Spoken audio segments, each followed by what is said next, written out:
What's up everyone, welcome back to my channel Reef RX.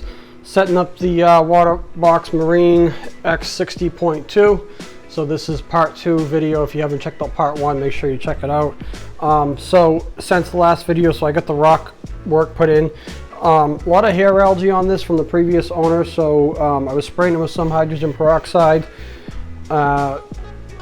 I think I'm gonna, when I start this up, I'm probably gonna need to get the refugium going sooner than later, once the phosphates are gonna go pretty sky high. So got the Radiant XR 15G5 set up. That's a really cool light. I haven't used it before, so I'm excited to see how it looks once I get water in the tank and everything. But definitely a nice profile and everything, how it looks. So I'm excited to try it out.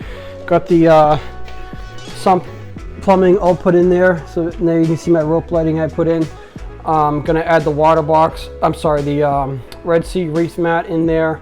I took out all those chambers, so if you watched part 1, you saw I took out all those chambers, took out the ATO chamber. So I'm gonna get that stuff set up today. Gonna try to figure out some of this wiring mess in this adaptive marine cabinet that came with this tank. So gonna try to get some of this stuff set up today. I like this aquascape because it has the rod in the middle. It's the Carib Sea. So all this rock just has like a big hole, and you can mess with it and like how you want to put it, and it's pretty secured in there. So I'm excited to have a cool looking rockscape, but still a lot of room in the tank and not have like the tank full of rock. That way the fish have room to swim around. And one thing I want to do, so I know I said I want to make this a euphyllia tank, so that's something I definitely going to do, but I also want to have a clam. I don't have room in my other tank here for a clam. Like there is absolutely no room where I could possibly put a clam unless I took something out. This tank is fully stocked, so yeah, that's one of the goals here. Make room for a clam. And so yeah, gonna set up the sump, and I'll be back with you guys in a little bit. Show you what I got going on. All right, so here we are. We got the sump all set up. Got the Red Sea Reef mat in there. I have the have it connected in the back there.